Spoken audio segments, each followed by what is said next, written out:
Donc, je vais vous montrer le document ici que je vous ai partagé. C'est juste parce que je veux apporter quelques petits points avant qu'on embarque dans Unity, dans Unreal Engine, excusez, je me trompe déjà. Petit disclaimer, le document que je vous ai passé, c'est principalement des notes pour m'aider, moi, à donner la formation. Puis, donc, c'est pas une source qui est aussi fiable que la documentation officielle d'Epic Games, là. Euh, donc, on est toujours mieux de se référer à la documentation officielle d'Epic Games pour ce que je vais montrer. J'essaie d'être le plus authentique possible dans ce que je dis. Mais encore là, le point d'après, c'est que je ne suis pas un expert d'Unreal Engine. Donc, si vous voulez intervenir, que je dis de quoi que c'est complètement faux, vous pouvez juste me le dire, soit en écrivant dans le chat ou soit en me le disant de vive voix. Puis je ne vais pas expliquer en profondeur chacun des outils d'Unreal Engine, juste parce qu'il y en a tellement, puis sont tellement tous complexes et deep. Le but de la formation, c'est vraiment de montrer comment on fait un jeu simple dans Unreal Engine 5. Puis je vais aussi à la fin, donc demain, vous référer vers des ressources qui vont pouvoir vous aider à comme pousser vos compétences un petit peu plus loin. Euh, Fait qu'on va commencer tout de suite. Je vais vous présenter ce qu'on va avoir à la fin. Euh, donc c'est ça. J'ouvre le Epic Games Launcher, puis je vais partir le projet officiel. Donc ça se peut que ça prenne un petit peu de temps. Pendant ce temps-là, est-ce qu'il y a du monde qui ont déjà utilisé Unreal Engine ici?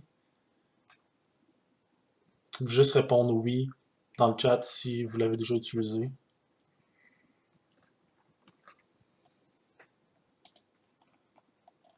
Pas moi. OK. No. Je pense qu'il n'y a pas grand monde qui l'ont utilisé, donc ça m'indique qu'il va falloir que je prenne mon temps pour expliquer les choses. C'est bien correct comme ça. Donc, là, voici Unreal Engine. Je ne passerai pas trop de temps là-dessus pour l'instant. Je vais juste directement vous montrer le produit final. Donc, si je pèse play ici. Tu partages pas ton écran. Oh, excusez. Merci, Monique. Share screen. Alright. Là, vous devriez voir mon écran. Yep. Alright. Donc, on recommence. Fait que voici Unreal Engine. Je vais pas passer un petit peu, je vais pas passer trop de temps pour l'instant sur Unreal Engine. Je vais vous expliquer un petit peu chacun des panneaux après vous avoir montré le produit final. Donc, si j'appuie sur Play ici, euh, dans le fond, on a un petit ennemi qui nous court après.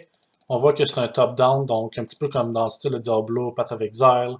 On a une barre de vie ici, qui est mal initialisée, mais quand on se fait taper dessus, on a de la vie qui part. Puis on peut aussi attaquer l'ennemi. Puis vous allez voir qu'après un certain nombre de coups, s'il ne me tue pas avant, je vais le tuer. Je pense que. Ok, bon, là je l'ai tué, j'ai fini mouru, mais c'est ça. Donc c'est très simple.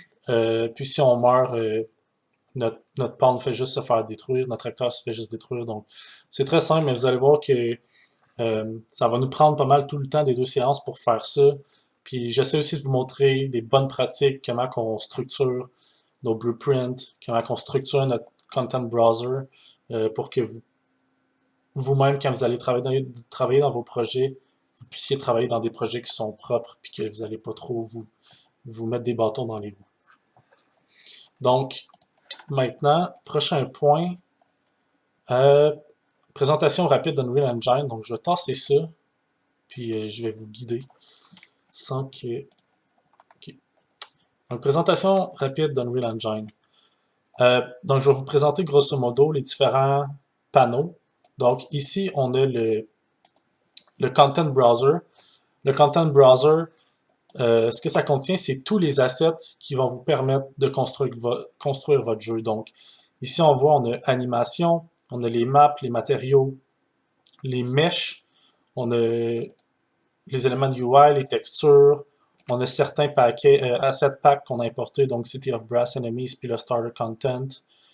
Bref, c'est tout plein de dossiers qui contiennent les différents types d'assets qui vont nous aider à composer des acteurs. Je vais vous expliquer c'est quoi la différence entre un acteur et un asset plus tard. Ici, on a le viewport, ok? Donc, je suis vraiment désolé parce que le curseur, il est vraiment pas apparent, là, dans le viewport, à moins que je le mette dans une zone sombre. Mais on a le viewport qui va nous permettre de voir notre map qui est loadée en ce moment. Pour se déplacer dans le viewport, il y a plusieurs façons de se déplacer, mais je vais vous en montrer une qui est assez cool. En fait, si vous avez déjà joué à Minecraft en mode créatif, il y a des contrôles très similaires. Donc, si on maintient le clic droit, on peut bouger notre caméra. Okay? Donc, on peut regarder autour de nous en déplaçant la souris. Puis, on peut aussi utiliser les touches WASD pour se développer comme en freeform. Okay? On peut aussi utiliser Q pour descendre, puis E pour monter. Okay? Puis, si par exemple on avance et on trouve que notre caméra n'est pas assez rapide, on peut utiliser la molette pour accélérer notre mouvement. Donc, on tourne la molette vers l'avant pour accélérer notre mouvement. Si on trouve que là est trop rapide, bien, on peut rouler la molette vers le bas pour changer notre vitesse pour qu'on aille plus lentement. Donc, ça nous permet de faire des mouvements plus précis pour si, par exemple, on veut placer quelque chose sur ce personnage-là. Donc, vous allez voir, je dis ça, mais il y a plusieurs éditeurs où ce que vous allez avoir un viewport et vous allez pouvoir vous déplacer de cette façon-là. Donc, c'est pas juste le viewport du map editor. Ensuite, si on regarde à gauche, on a le World Outliner. Donc, le World Outliner, c'est tout simplement la hiérarchie de tout ce qui est contenu dans la map ou dans le monde qui est loadé en ce moment. Donc ici, si je sélectionne ce pilier-là, ben, ça va le sélectionner ici dans le World Outliner, puis ça nous indique quel acteur est sélectionné. Puis en parlant d'acteurs, en fait, si je peux faire une analogie avec Unity, un acteur, c'est comme un game object dans Unity. Donc, dans Unreal, un acteur, c'est tout élément qui peut être placé dans le monde. Donc, chaque acteur a une position, puis il peut avoir une position dans le monde. Il peut ne pas avoir de rien qui rend l'élément. Donc, ça peut être un acteur qui n'a aucun moyen de montrer du visuel, sauf qu'il peut avoir certaines fonctionnalités, comme ça peut être un game manager, des trucs du genre, bref. Donc, la grosse différence entre un acteur et un asset, c'est que l'asset va vraiment vivre dans le content browser, puis l'acteur va vivre dans la map. Donc, il va être instancié dans la map. Puis, si par exemple, je vais dans le dossier Meshes, puis je prends le cube, puis je le drague dans la map, ben, on pourrait penser que j'ai mis un static mesh dans la map, mais c'est pas. Oui, c'est vrai dans un sens, mais Unreal Engine est assez intelligent pour dire OK, tu as voulu mettre un static mesh dans la map, mais dans le fond, je vais créer un acteur de type static mesh acteur, puis je vais l'instancier dans la map. Donc, c'est pas directement un static mesh qui crée, c'est vraiment un acteur. Donc, c'est juste pour mettre l'emphase sur le fait que tout ce qui se retrouve dans le monde, dans l'espace 3D, ça doit être un enfant de acteur. Il y a peut-être des cas exceptionnels, mais si oui, je ne les connais pas. Là. Si vous les connaissez, vous avez juste à le mentionner.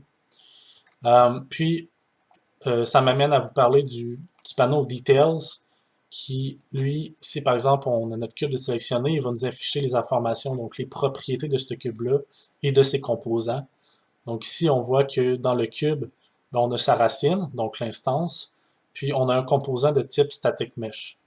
Donc le static mesh, il fait référence à notre static mesh qui est ici, que j'ai dragué. Puis on a d'autres trucs comme des matériaux, on a plusieurs propriétés comme des propriétés de physique, de collision, etc. Donc, le panneau detail vous permet d'afficher des informations sur n'importe quel élément que vous avez sélectionné, puis il est adapté, dans le fond, il change en fonction du type d'élément que vous avez sélectionné. Maintenant, je vais vous montrer le Blueprint Editor rapidement. Si j'ouvre par exemple BP Melee, puis là c'est un petit spoiler de qu'est-ce qu'on va faire comme personnage. Fait que ça, c'est le Blueprint Editor. Donc, on voit, on a encore un viewport, puis les contrôles, c'est la même chose. Là. Donc, clic droit, on maintient pour pivoter la caméra, puis on peut faire WASD pour se déplacer avec QPE. J'ai oublié de vous mentionner aussi, au top du viewport, vous avez certaines options. Donc, ici, on a certains modes, donc Select Object. Donc, ça, c'est un mode qui nous permet de juste sélectionner des objets.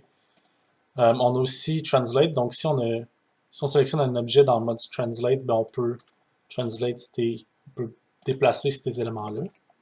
On a aussi Rotate qui va nous permettre de rotationner les éléments. Puis, vous l'avez deviné, on a Scale aussi qui nous permet de scaler les acteurs. Donc, il y a aussi des raccourcis, là, W pour Translate, E pour Rotate et R pour Scale. On a aussi des options pour des snapping, donc snapper sur la grid.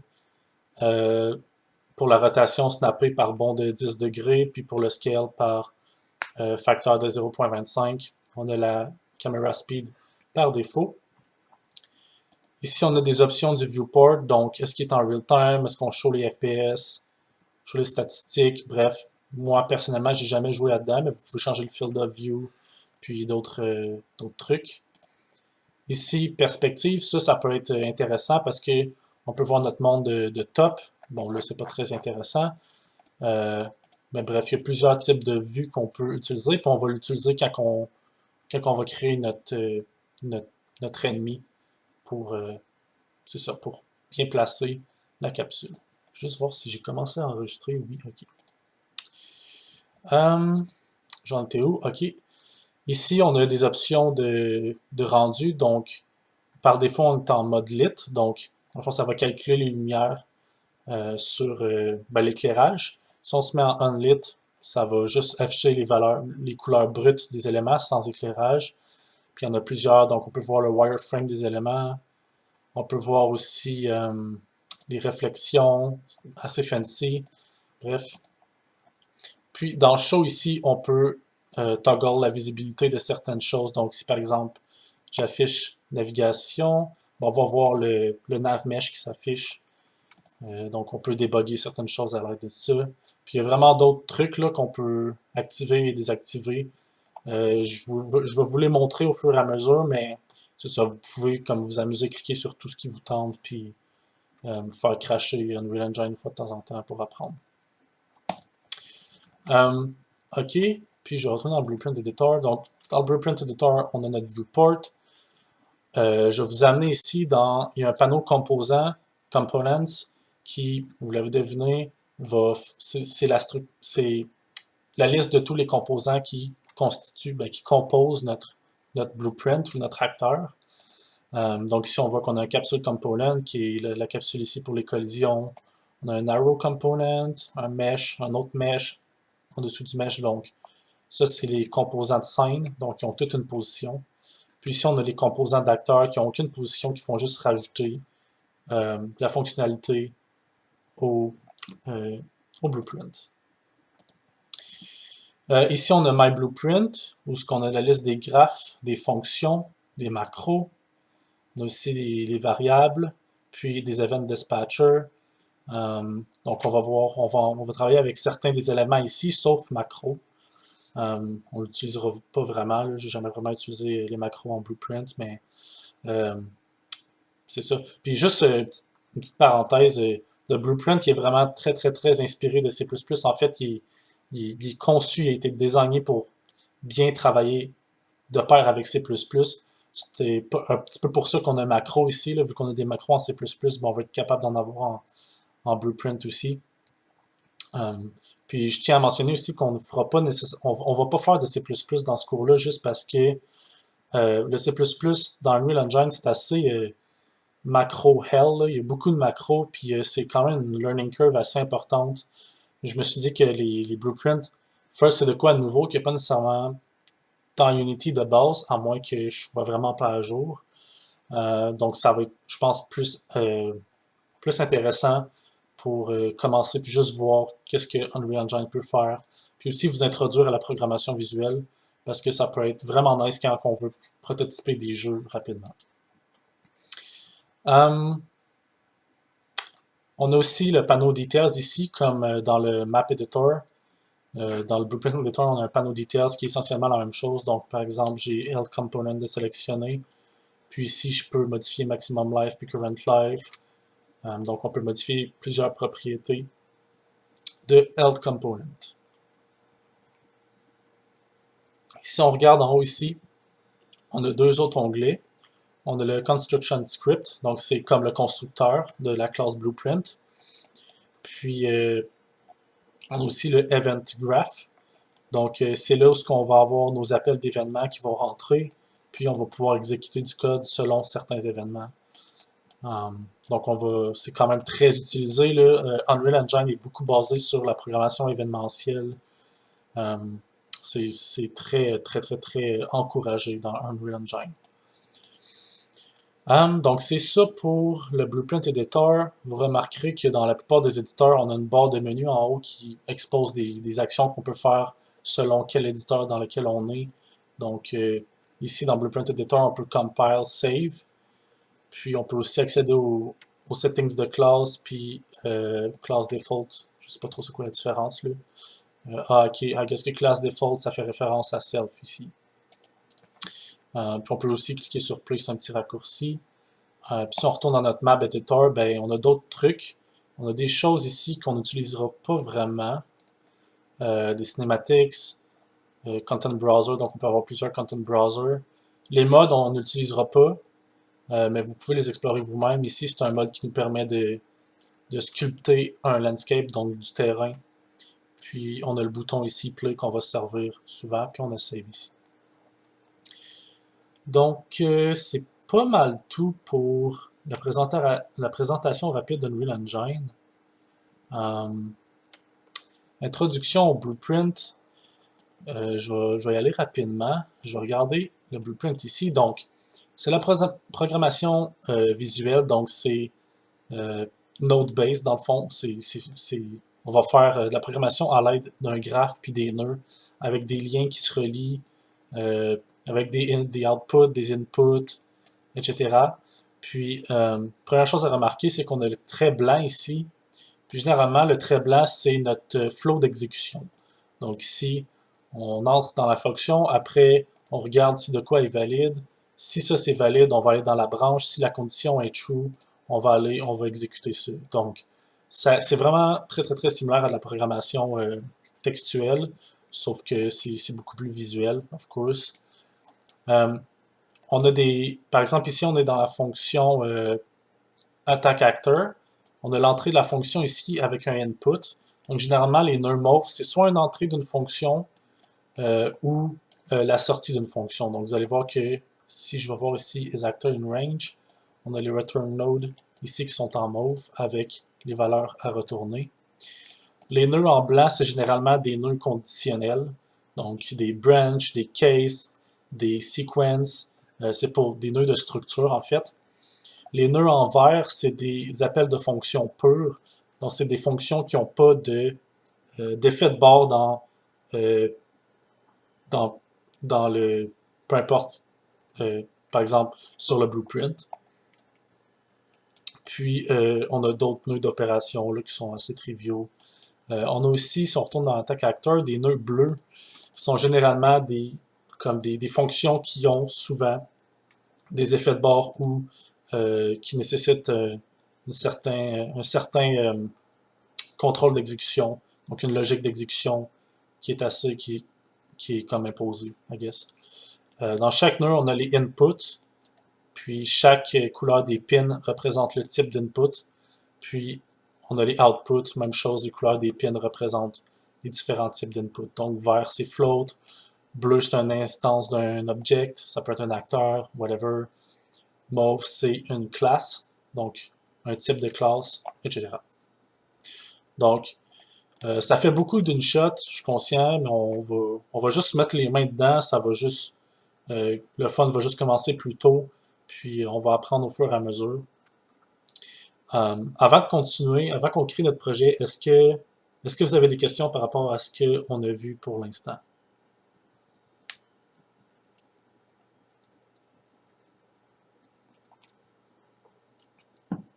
Non? Ok.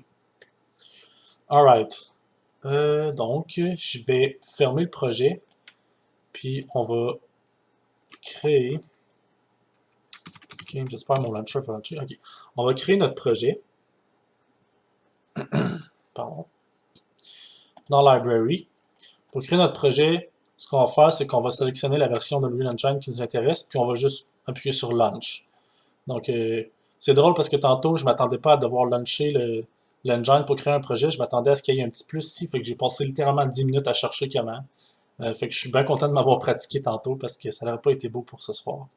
Donc on va juste lancer l'engine, ça va prendre quelques secondes.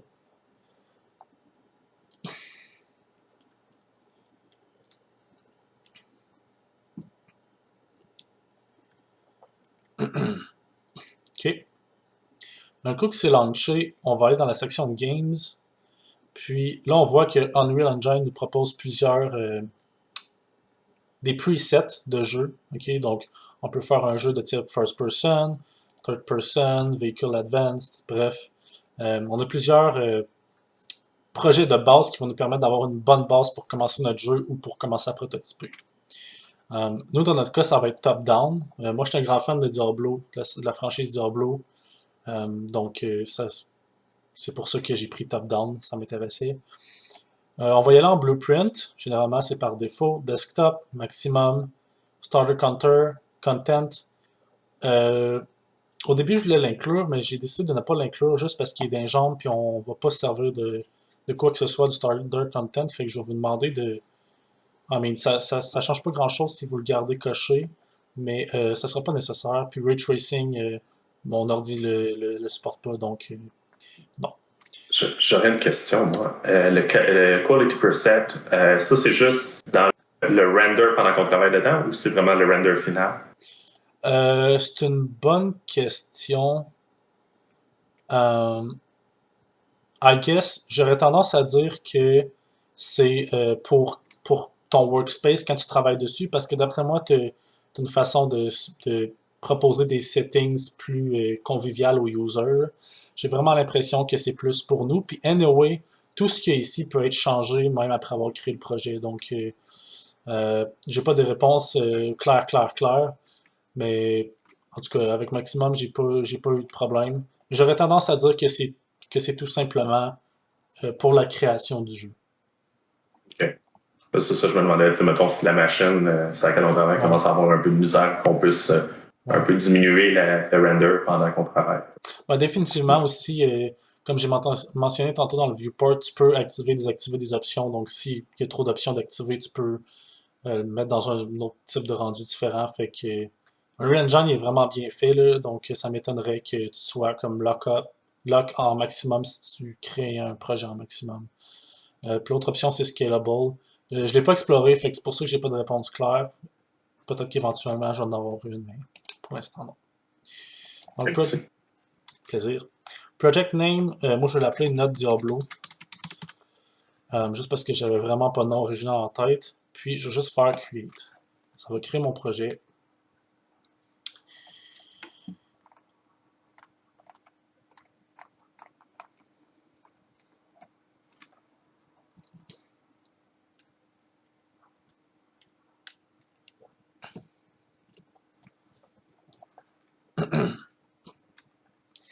Alright. Donc, vous voyez, on a créé le projet, puis directement de base, on a déjà plein de choses qui sont set-up pour nous autres. Donc, on a une petite arène, on a notre joueur, on a une caméra. Donc, même si on fait play, c'est cool parce que on a déjà les mouvements de base de fait. Donc, ça nous sauve énormément de temps, puis on va pouvoir se concentrer sur des trucs comme le AI, les animations, un petit peu de UI pendant la formation. Donc, j'aurais pu décider de programmer tout from scratch, mais pour une question de temps, puis une question d'apprentissage, je me disais que c'était peut-être mieux d'utiliser un preset de base. Donc, on a déjà des fonctionnalités de base. Puis moi, ce que je propose, la première chose à faire, c'est que Unreal Engine n'est pas tout le temps minutieux sur comment qui classe le content browser. Donc, c'est vraiment tout croche, là. Donc, personnellement, donc on a un dossier géométrie. Géométrie contient meshes, ok, make sense. Dans Mannequin, on a un dossier animation avec characters, ok, make sense, mais on a aussi un dossier mesh ici. Donc, on a comme deux dossiers mesh ici. Puis moi, j'aimerais ça que ça se retrouve tout en même place. Si on regarde top-down controller, si je m'en vais dans character, il n'y a rien ici.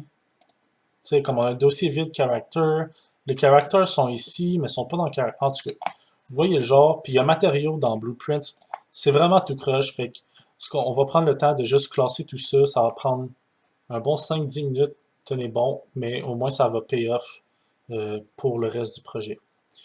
Donc je vais commencer par créer un dossier en faisant un clic droit, New Folder, que je vais nommer Blueprints. OK. Donc je vais aller chercher les Blueprints. Je sais que dans Top-Down Character, on a des Blueprints. Donc je vais prendre les Blueprints qui est ici, puis je vais les déplacer dans Blueprints. Move here. J'ai-tu d'autres Blueprints? Non, j'ai pas d'autres Blueprints. J'en ai-tu à la racine? La petite barre bleue ici m'indique que c'est un blueprint. Mais ça, c'est un editor tutorial. Donc, on peut cliquer sur play, puis ça va vraiment comme partir un tutoriel dans l'éditeur qui va nous permettre de comme donner un overview sur le projet de base.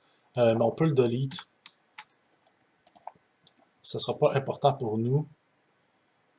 Sinon, dans Mannequin, on a-tu des blueprints? On a Characters. On a des matériaux, des textures. On a des meshes. On n'a pas de blueprint là-dessus, donc c'est correct. Sinon, on va se créer un autre dossier qu'on va appeler Materials. Oups. On va aller chercher nos matériaux. Donc ici, on a matériaux, donc je sais parce qu'il y a une petite barre verte en bas. Donc les barres vertes en bas, c'est un matériau.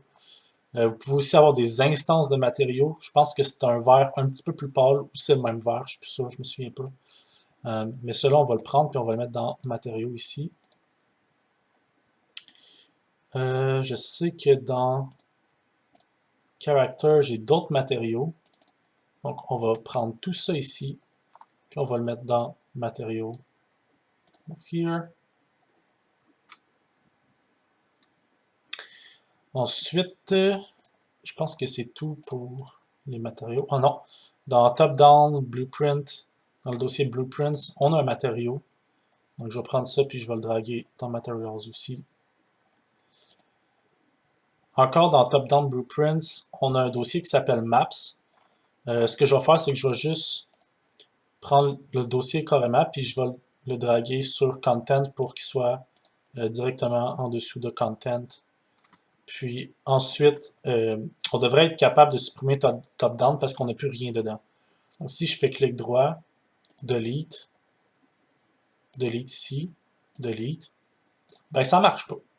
Puis là, je vais vous parler de quelque chose de vraiment important. Je ne sais pas si on va les voir ici.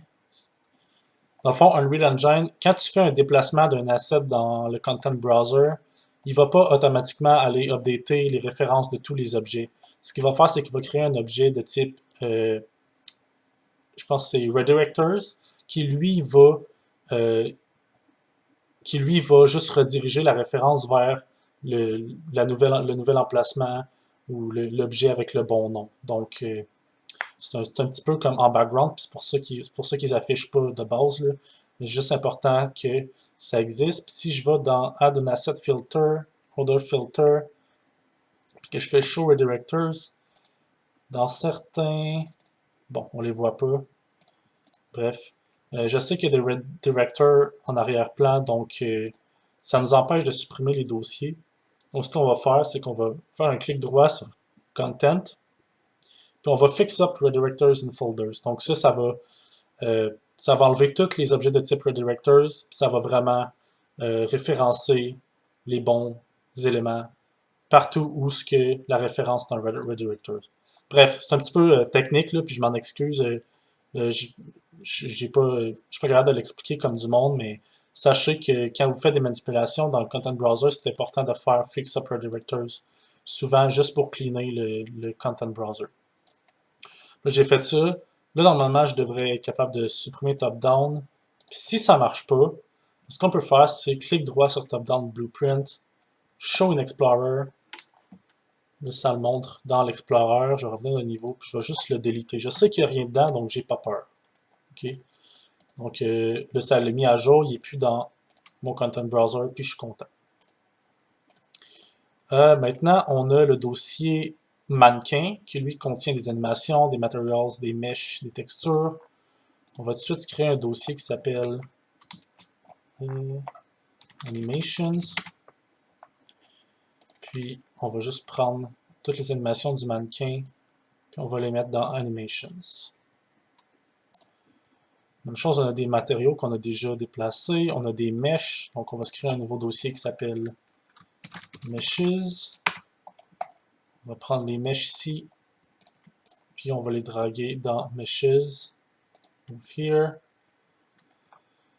Sinon, on a des textures ici, donc on va se créer un nouveau folder qu'on va appeler Textures.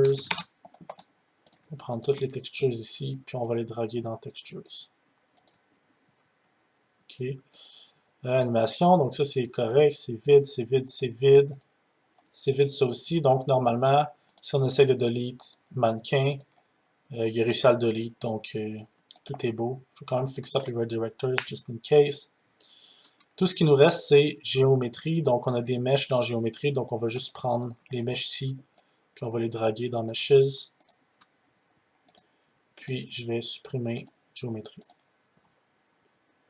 Donc, on voit ici que là, il y a des redirectors. Donc, je pense que là, je vais être capable de vous les montrer. Puis là, il dit, si on supprime ces éléments-là, ben là, nos redirectors seront plus capables de pointer sur... Ils n'existeront plus dans le fond. Donc, un M-cube puis un M-chamfer vont avoir des problèmes. Si on va dans Meshes, puis là que j'affiche les other filters, oups, pas ça que je veux. Show redirectors. Non, même pas. Ah oui, bon. Ben, on les voit, les redirectors, il y en a deux ici. Donc si on fait fix up, qu'on retourne dans Meshes, ben là, ils sont plus là. Donc, remove this. Donc là, maintenant, je peux delete géométrie. Et voilà.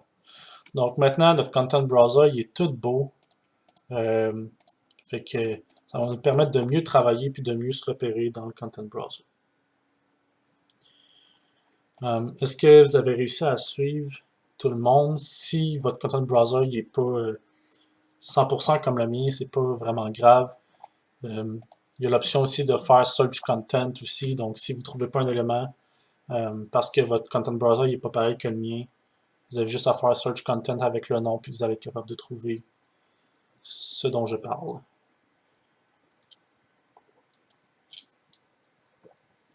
OK, je assume que tout le monde est correct. Next, on a un petit peu de clean-up à faire dans certains blueprints aussi, juste parce qu'il y a beaucoup de... les blueprints sont assez volumineux pour rien. Là, il y a plein de trucs de genre mobile, puis de heads-up display, head-mounted, en tout cas, des trucs de VR qu'on ne se servira pas. Donc si je vais dans Top-Down Controller, je vais faire un double-clic pour l'ouvrir. Déjà là, on commence avec Reset, Head Mount, Display, Orientation and Position. On peut carrément enlever ça parce que c'est en lien avec le VR. Ici, on voit qu'on active des caméras différentes. Donc, si is Head Mount Display Enabled, donc si on est en VR, on va activer la caméra VR. Sinon, on va activer la caméra 1, ben standard. Puis, les caméras, c'est des composants ici. Donc, c'est des scene components de l'acteur. Puis nous, en fait, on ne veut pas la caméra VR. Donc, on va juste deleter la condition. OK? Puis, on va juste reconnecter Activate avec la caméra ici. On veut le groupe. On peut même aller ici puis supprimer le Spring Arm puis VR caméra. Ici, ce qu'on fait, c'est un peu superflu. Vu que maintenant, notre personnage est juste une caméra, ben, on peut juste dire que la caméra 1, c'est la caméra par défaut. Donc, pour faire ça, on va aller la sélectionner dans le Components. Puis, dans Details, on va rechercher Activate. OK, donc ici, dans la section Activations, on a Auto-Activate, puis on voit qu'elle a été changée ici. Donc, ce qu'on peut faire, c'est Reset this property to its default value. Puis là, ça va l'auto-activer. Donc, dans ce cas-là, on n'a plus besoin de ça. Donc, déjà là, on a enlevé une bonne partie de code, mais on a ça à gérer aussi. Ici, encore là, c'est if head mount display is enabled. Donc, on peut tout deleter ça parce que c'est en lien avec le VR, on s'en fout. Donc, je peux enlever cette condition-là ici. Puis, je vais monter ça ici. Puis, le tick ici, je vais l'amener dans Set World Location and Rotation. Puis, je vais brièvement vous parler de Begin Play puis Event Tick. Si vous connaissez un peu Unity, dans Unity, il y a... je me souviens plus comment ça s'appelle, mais il y a l'équivalent. Donc, Update, c'est l'équivalent de Tick. Puis l'autre, je pense, c'est juste Begin ou whatever, qui est l'équivalent de Begin Play. Donc, cet événement-là va être callé quand le jeu va commencer, puis cet événement-là est callé à chaque frame. Je pense pas qu'il y ait l'équivalent de Fixed Update en Unreal Engine, mais peut-être que je me trompe. Mais c'est ça. Puis, ce code-là, il est important. Dans le fond, je vais vous l'expliquer ce qu'il fait. Je vais juste enlever le groupe. Je trouve que quand on a peu de nodes comme ça, c'est superflu. Donc, à chaque frame, il va venir exécuter cette World Location and Rotation sur le Cursor to World. Puis le Cursor to World, c'est quoi? C'est, si on va dans notre map, c'est le petit gugus vert. Là. Quand on pointe notre souris à un certain endroit, c'est ça le Cursor to Map. Donc, ça nous indique notre curseur il est sur quel endroit dans la map. Donc, ça ici, c'est qu'à chaque frame, on va changer la position puis la rotation de ça. Puis ici, ça prend une nouvelle location puis une nouvelle rotation en paramètres pour faire ça. Obviously, c'est le nom de la fonction, donc définitivement, ça prend ces deux éléments-là. Puis comment on va les chercher, ces deux éléments-là? Premièrement, ce qu'on va faire, c'est qu'on va aller chercher le Player Controller. Donc, le Player Controller, c'est l'élément qui va contrôler ici notre acteur. Donc, je vais en parler un petit peu plus brièvement, un petit peu plus en détail tantôt de c'est quoi un contrôleur. En gros, c'est un blueprint ou une classe qui va contrôler un personnage, autrement nommé comme un pawn ou si un character qui est un pawn biped. Donc, on va aller chercher le player controller de quel player, de player d'index 0, donc du player 1.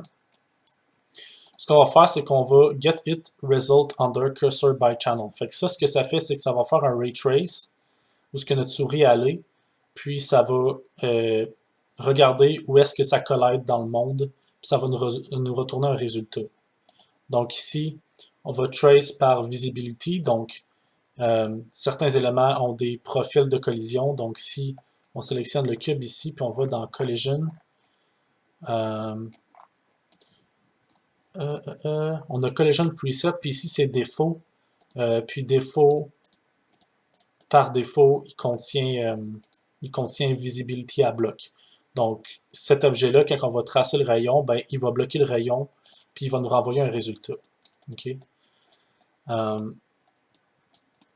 Donc, on obtient le résultat qui est une structure qu'on va pouvoir décomposer. Donc, quand on a une structure, on peut faire un break de cette structure-là pour aller chercher toutes les valeurs de retour, en fait, toutes ses propriétés. Puis nous, ce qui nous intéresse, c'est la location puis l'impact normal. Donc, on va pouvoir directement feeder la location dans notre fonction ici. Puis ici, on va prendre le normal qu'on va transformer en une rotation puis qu'on va mettre dans la new rotation. Donc, en utilisant la normale, la surface à laquelle on collide, bien, ça va nous permettre, par exemple, d'aligner notre curseur avec le côté du cube ici. Donc, en même temps, ça vous familiarise un petit peu avec le blueprint. C'est principalement pour ça que j'ai expliqué la fonction. Mais honnêtement, on n'aura même pas à changer ça, never. Donc, on n'y touchera plus.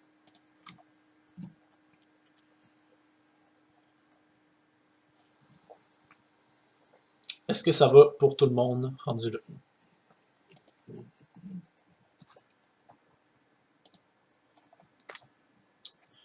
I guess que oui. Maintenant, on va faire un petit ménage de top-down controller parce que lui aussi, il y a pas mal de stock qu'on ne sort pas. Ça, c'est correct. Donc, la fonction move to it location est bien correct, on n'y touchera pas. Dans notre event graph, on a pas mal de choses qui se passent aussi. Encore là, on voit du head mount display, donc ça, on peut enlever ça carrément. Oups. Ça ne nous intéresse pas. Parmi le chaos qu'il y a ici, on peut remarquer qu'il y a certaines choses qui font de la gestion de touchscreen. Par exemple, si notre jeu était sur mobile, ben, il y a du code qui est exécuté pour déterminer. Dans le fond, ce code-là, ce qu'il fait, c'est qu'il va prendre, il va regarder si on appuie sur l'écran ou si on appuie sur la souris, puis on va bouger à la position de où ce que la souris allait. Donc, ça gère le code avec la souris qui est ici, puis le code avec le touchscreen qui est ici. Donc, on peut carrément tout enlever ça ici. Puis là, ici, on a une sequence qui ne sert à rien, donc on va juste l'enlever, puis le mettre dans le gate. Puis on a une branche qui ne sert à rien aussi ici, donc on va juste l'enlever, prendre l'exit ici, puis le mettre dans Move It Location. Donc, ça fait une fonction qui est beaucoup plus clean, beaucoup plus facile à comprendre. Puis on a un gate ici, donc le gate, je suis pas trop sûr de comment l'expliquer, mais en fait, quand on clique sur la souris, ça va ouvrir la gate. Donc pendant le temps que la gate est ouverte, ben ça, à chaque tick, l'exécution va passer, donc on va move to hit location. Mais aussitôt que le input, donc aussitôt qu'on relâche la souris, ben ça va close la gate. Donc là, il n'y aura plus d'exit. Grosso modo, c'est ça. Faut pas oublier de compile, donc on va compiler puis sauvegarder. Puis maintenant, ben, notre projet il est cleané, fait qu'on va pouvoir commencer à faire de quoi d'actually intéressant et non faire du ménage. Okay? Donc, on va commencer ça. Je vais juste m'hydrater un petit peu.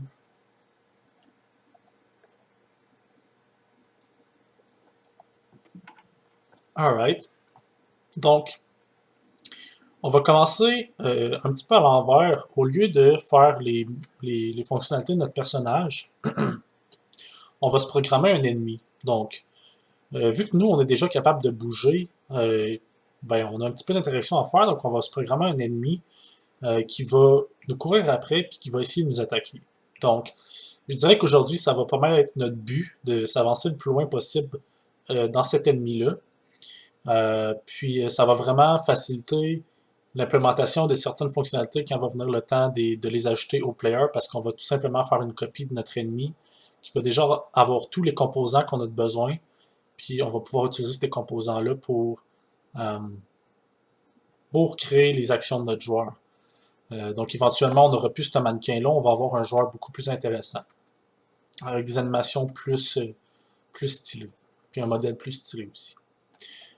Donc, je vais faire sortir d'Unreal Engine, je vais vous demander d'aller dans l'Epic Games Launcher parce que si on veut des beaux modèles, il va falloir aller les chercher dans le Marketplace.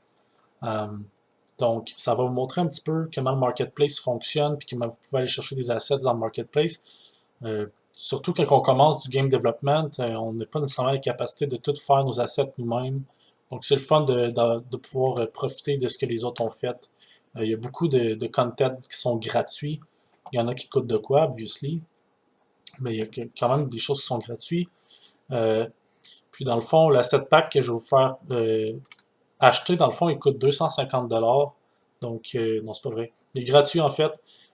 Puis il s'appelle, si vous allez dans le Marketplace, que vous allez dans Search Product, City of Brass. Brass. On va faire Enter. Ça va nous sortir 3 asset packs qui sont gratuits, les 3. Donc, vous avez un asset pack d'environnement, un asset pack de props, puis un asset pack de enemies. Donc, déjà là, c'est assez nice parce que si tu veux commencer à te faire un jeu, tu t'attends pas à ce qu'il sorte sur Steam ou whatever, mais tu veux avoir un environnement ou des props ou faire de quoi de beau puis de fonctionnel pour un prototype, ben, vous avez accès à des choses. Là. Vous pouvez vous amuser. Il y en a même qui sont vraiment pas chers, donc ça vaut vraiment la peine de regarder ce qu'il y a sur le Marketplace. Nous, ce qu'on va prendre, ça va être City of Brass Enemies. Donc, si vous cliquez dessus, dans votre cas ici, il devrait avoir un bouton qui s'appelle Free. Donc, vous avez juste à cliquer dessus. Puis, ce que ça va faire, c'est que ça va l'ajouter dans votre librairie ici. Donc, vous allez pouvoir ajouter le Content Pack à un projet à partir de la librairie ou, c'est tant qu'à faire, on l'a déjà ici. Donc, un coup que vous avez fait ça, vous pouvez tout simplement appuyer sur Add to Project. Si j'appuie sur Add to Project, là, ça me demande dans quel projet je veux l'ajouter. Je vais dire Not Diablo. Add to Project. Puis là, ça l'ajoute au projet. Ça ne devrait pas être bien long. C'est fait. Une fois que c'est fait, on retourne dans notre Content Browser. Et puis, on a notre asset pack ici qui a été créé. Donc, je ne prendrai pas la peine de structurer ce dossier-là parce qu'il y a beaucoup de matériaux, il y a beaucoup de mèches.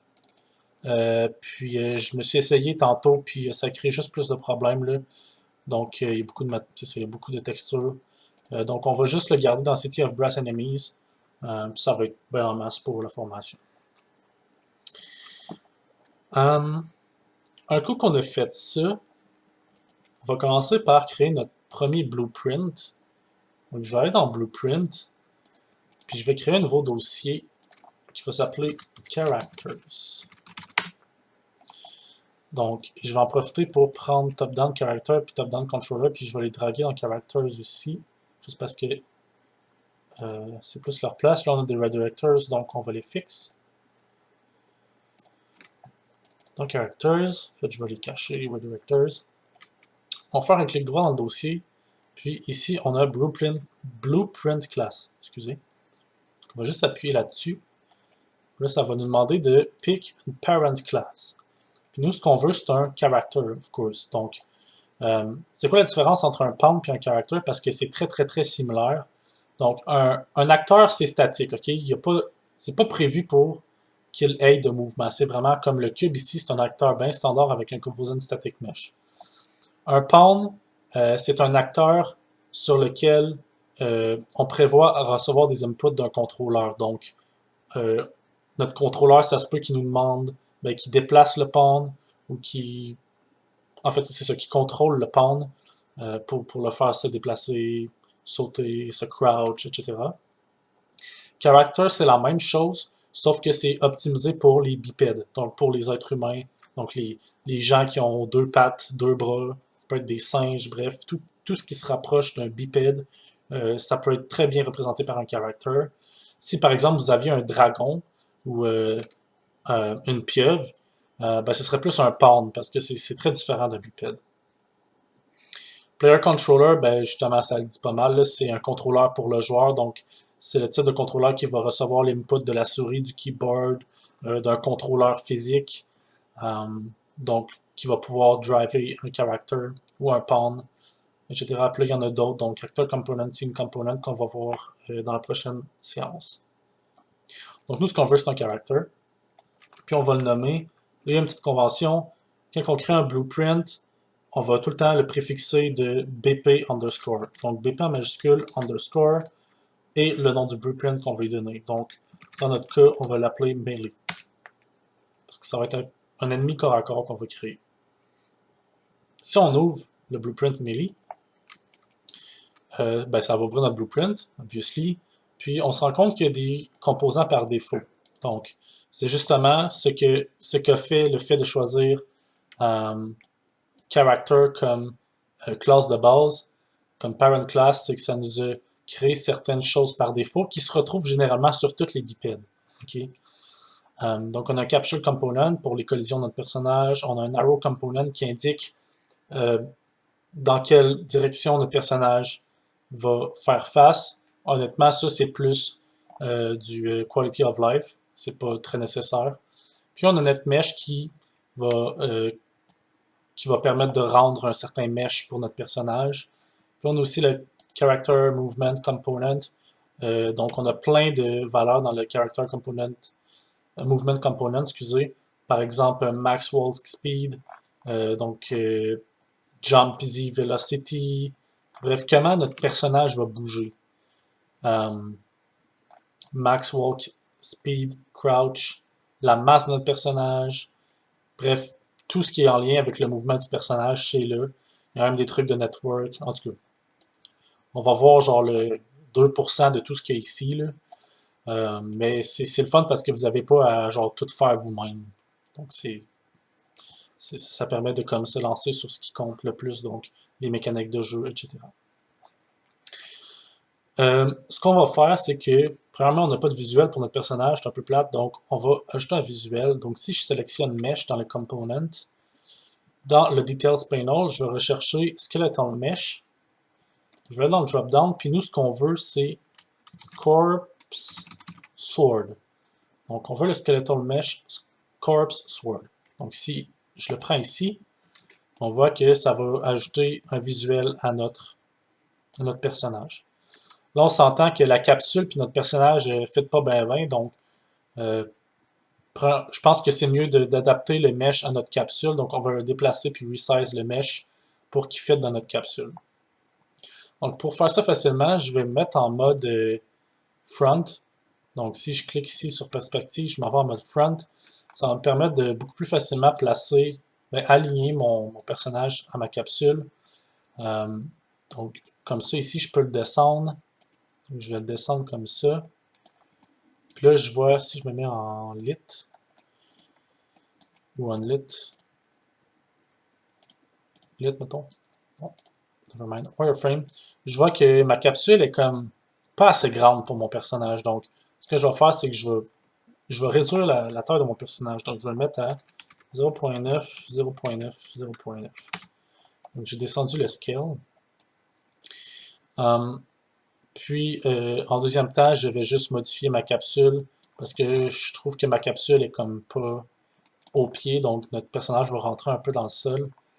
Puis, je vais modifier capsule half height pour 92, ce qui va amener la capsule flush au pied. Puis, je vais même réduire un petit peu la capsule. Là, je vais la tighten un petit peu juste pour qu'elle soit plus serrée sur notre personnage. Puis maintenant, si je clique sur Front puis je retourne en perspective, on voit que notre capsule est beaucoup plus représentative de notre mesh. Maintenant, je vais faire un compile et un save. Donc, c'est ça pour notre personnage. Maintenant, en fait, c'est pas tout pour le visuel parce qu'on veut y ajouter une épée. On veut qu'il soit imposant et on veut qu'il soit épeurant. On va y ajouter une épée. Je vais juste draguer ça ici. Puis pour faire ça, là, je vais vous expliquer quelque chose parce que sinon, ça va avoir l'air complètement de la magie pour vous. Là. Si par exemple, je clique sur mon mesh, puis je m'en vais voir Skeletal Mesh, puis je clique sur la petite loupe ici, la petite loupe, ça va, en fait, ce que ça va faire, c'est que ça va aller le chercher dans le Content Browser. Puis si j'ouvre le Skeletal Mesh, ça va vous ouvrir le Skeletal Mesh Editor. Puis ce que je veux vous montrer, c'est que dans le fond, pour que notre mesh soit capable de bouger, donc pour que notre modèle puisse être affecté par les animations, on a besoin d'un squelette qui, lui, va déplacer la géométrie en fonction d'une certaine influence. Okay?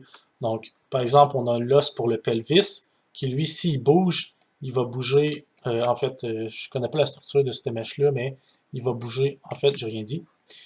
Laissez faire, je pensais être clever, mais pas. Mais bref, quand les animations vont jouer sur ces os-là, ça va bouger certaines parties du corps en fonction des déplacements qui sont faits sur les os. Puis ce qui est nice, c'est que si par exemple on prend l'os qui représente la main, si on regarde dans sa structure, dans ses enfants, on voit ici qu'il y a des sockets. Okay? Puis les sockets, ça c'est magique parce que les riggers peuvent ajouter des sockets sur des bones pour indiquer où est-ce qu'on peut placer certains éléments.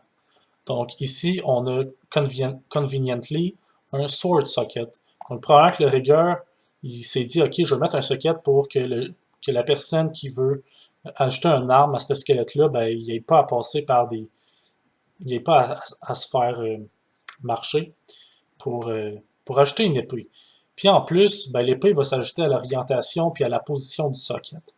Donc on n'a pas à contrôler nous-mêmes les mouvements de l'épée. Donc même si une animation qui joue, l'épée va tout le temps suivre ce socket-là. Puis ce socket-là va tout le temps être contraint au bone.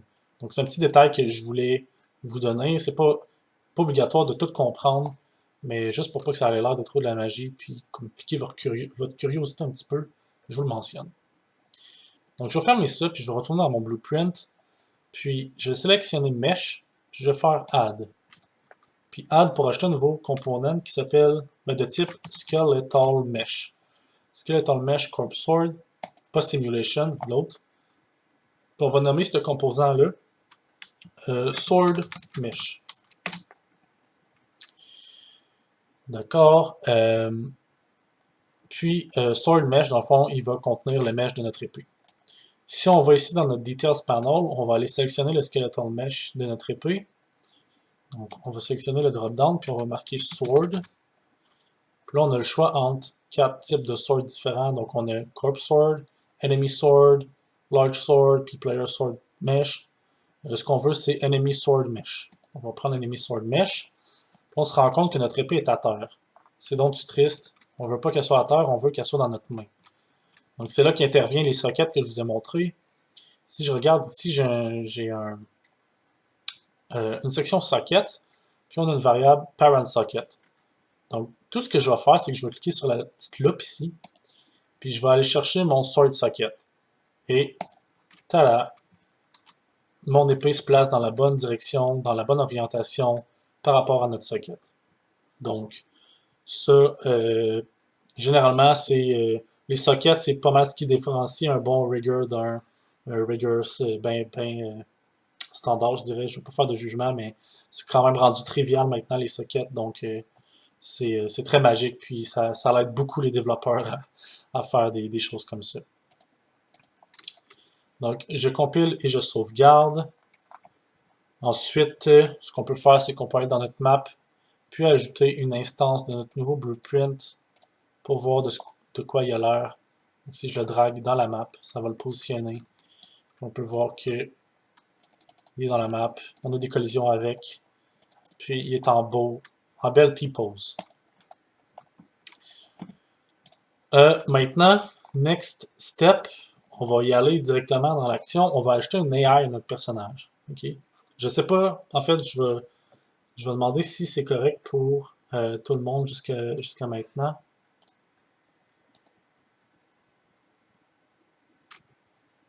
Moi, c'est correct. Alright. Merci, Julien. OK, fait que je vais continuer. Maintenant, si je veux ajouter du AI, on va le faire à l'aide des Behavior Tree, puis des Blackboard. Donc, au lieu de le faire avec du blueprint bien classique, on va aller à un next step, puis on va vraiment utiliser les outils d'Unreal qui vont nous permettre de faire des AI qui sont quand même assez puissants. OK, on ne fera pas un AI très puissant, mais on va quand même appliquer des bonnes pratiques d'AI le plus possible pour faire notre AI. Puis je vais vous montrer aussi des composants que les gens ont généralement peur de s'embarquer dedans parce que ça a l'air complexe, mais en réalité, c'est juste de prendre le temps de l'apprendre. Donc, on va commencer par boire une gorgée d'eau. Puis, on va avoir besoin de quelques petits trucs. On va commencer par se créer un AI controller. Donc, il y a une différence entre un player controller et un AI controller. La différence, selon moi, est dans le nom. Un player controller, ça va vraiment être pour contrôler un joueur, puis un AI controller, ça va être pour contrôler un AI. Donc, puis ça va être nécessaire aussi pour le behavior tree d'y passer un AI controller et non un player controller. Donc, lui accepte juste les sous-classes de AI controller.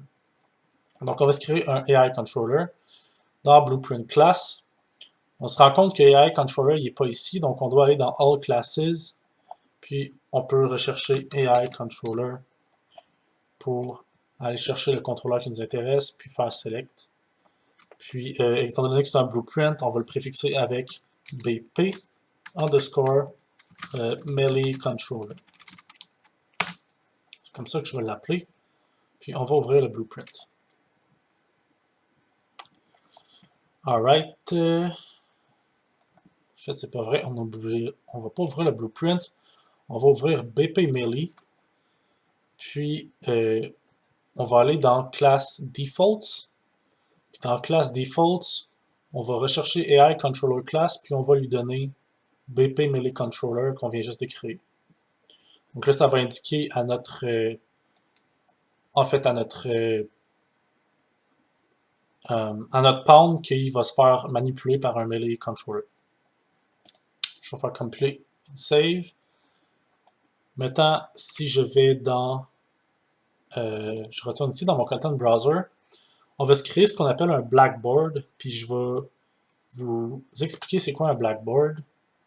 Artificial Intelligence Blackboard, on va l'appeler, la convention c'est BB underscore Melee, donc Blackboard, BB pour Blackboard. On va faire ça, puis on va l'ouvrir. Puis un Blackboard, c'est vraiment simple, c'est tout simplement une collection de propriétés qui va être utilisée pour, dans le behavior tree pour prendre des décisions. Donc, c'est ça. Ça peut être, par exemple, la distance entre toi et le joueur. Ça peut être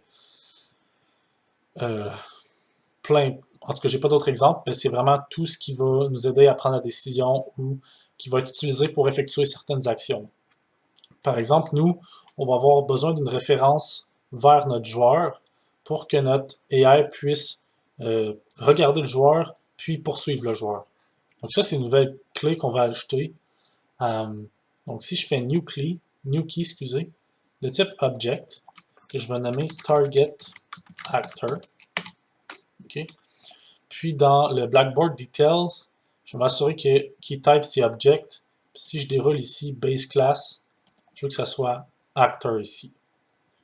Donc, et voilà. Ensuite, je peux faire save. Il n'y a rien de plus à faire ici. C'est tout ce qu'on a besoin. Je pense qu'on aurait même plus besoin de toucher à ce Blackboard-là, c'est tout. Donc, je vais close. Maintenant, je vais me créer un behavior tree. Donc, le behavior tree, c'est ce qui va nous permettre à notre AI de prendre des décisions. Donc, si je fais un clic droit, Artificial Intelligent Behavior Tree, que je vais nommer BT underscore Melee. Donc, encore une convention. Donc, si je fais ça, puis je l'ouvre, bon, la première chose qu'on voit, c'est un graphe avec des nœuds un petit peu différents du blueprint. On a un panneau Details, puis on a notre Blackboard ici. Puis, j'ai même pas été obligé de spécifier c'est quel Blackboard qu'on voulait parce que Unreal Engine et Big Brain, vu qu'on a bien préfixé nos trucs, puis qu'on les a nommés Melee les deux, ben lui il fait le lien. Donc il a été lié notre Blackboard ici avec le Behavior Tree. Puis même si on va voir plus loin, dans le Details, dans Behavior Tree, on voit qu'il a vraiment été chercher le bon Blackboard asset. Donc c'est merveilleux pour ça. Donc encore là, l'importance d'avoir une bonne nomenclature qui est basée sur les standards de Unreal Engine. C'est quand même assez important parce que ça peut nous sauver du temps. Maintenant, ce qu'on va faire, on va créer la structure de base de notre prise de décision. Mais avant, je vais vous expliquer certaines choses. Dans le Behavior Tree, on a très peu de nœuds. Okay? On n'en a pas beaucoup comparé en Blueprint, mais on peut quand même faire des trucs vraiment, vraiment puissants. Puis on peut se créer nos propres sélecteurs, nos propres tasks, qu'on va voir plus tard. Mais il y a ce qu'on appelle à la base les composites. Donc, les deux principaux, c'est selector puis sequence. Selector, ce que ça fait, c'est on peut avoir plusieurs tasks de connecter sur le selector, puis ça va exécuter les tasks de gauche à droite. Okay? Puis, dans le fond, le selector, la grosse différence entre le selector puis le sequence, c'est que le selector, même s'il y a une tâche qui fail, ben, ça veut pas dire que le selector va pas nécessairement fail. Il va juste passer au suivant. Il va juste fail si tous ses children fail. Tandis que le sequence est plus strict. Si un de ses enfants fail, eh bien le sequence va fail automatiquement. Puis il va juste succeed si tous ses enfants succeed. Donc, c'est très flou, ok, même pour moi, mais ce que je vais faire, ça marche. Puis c'est basé sur un article sur le forum sur la documentation d'Unreal Engine. Je crois que j'ai mis le lien dans les annexes tout en bas du document que je vous ai envoyé tantôt, que j'ai piné dans le texte formation. Donc vous allez pouvoir aller consulter l'article qui est beaucoup plus complet aussi. Donc, c'est ça. Donc, je vais commencer par faire le tree. Donc, je vais me créer. Puis aussi, pour faire apparaître le menu contextuel, je fais un clic droit. Je pense qu'il y a Tab aussi. Ouais. Un clic droit ou Tab, ça fait apparaître le menu contextuel. Puis après ça, vous pouvez chercher pour ce que vous voulez. Donc moi, je veux un sélecteur. Okay. Puis le sélecteur, je vais le renommer ici dans Details, puis je vais l'appeler AI Root. Puis là, je vais relier le root avec AI Root. Ensuite, je vais avoir besoin d'un sequence que je vais nommer Chase Target. Puis, je vais juste relier AI Root avec Chase Target. Ensuite, dans Chase Target, je vais créer un nœud de type Rotate to Face BB Entry, donc Blackboard Entry. Donc, si je fais ça, ça va me créer un nœud. Donc, les tasks, donc les actions sont en mauve. Les nœuds de structure sont en grise. Puis, je vais juste connecter Chase Target à Rotate to Face BB. Puis, je vais en créer un autre qui s'appelle Move To. Je vais relier Chase Target à Move To. Puis, je tiens à mentionner que l'ordre de position est importante. On ne le voit pas très bien, mais ici, j'ai un 2 puis j'ai un 3 ici. Si je mets Move To après, ben, lui devient un 2 puis lui devient un 3. C'est important parce qu'on veut que notre ennemi regarde le joueur avant de se déplacer vers le joueur. Donc, une petite note, là, le chiffre en haut à droite, il n'est pas aléatoire, là, il est vraiment important. Surtout, comme j'ai mentionné tantôt, c'est vraiment comme l'ordre d'exécution est de gauche à droite, donc il va se servir de ça pour effectuer ces actions. Puis, il me reste un nœud à créer qui s'appelle Wait, que je vais connecter à AI Root ici. Puis, dans Wait Time ici, je vais changer ça à 2. Puis ici, dans Rotate to Face BB Entry, on veut que notre AI il regarde notre ennemi, donc notre target. Donc, on va sélectionner Target Actor. Puis, notre Move To, ici dans Blackboard Key, on va sélectionner Target Actor aussi parce qu'on veut se déplacer vers le Target Actor. Donc, ce que ça va faire, ça ici, ça va partir de root, ça va aller dans le selector.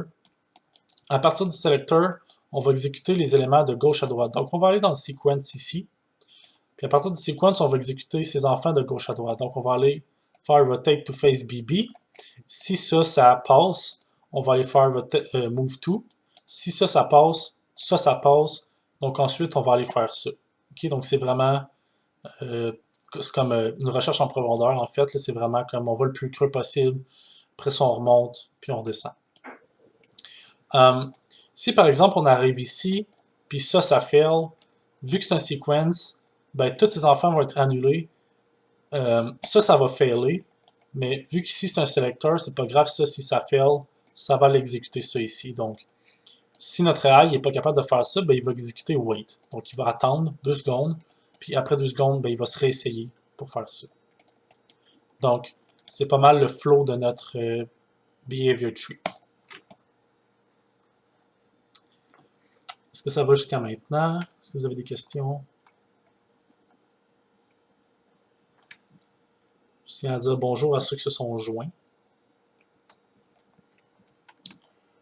Alright. Maintenant,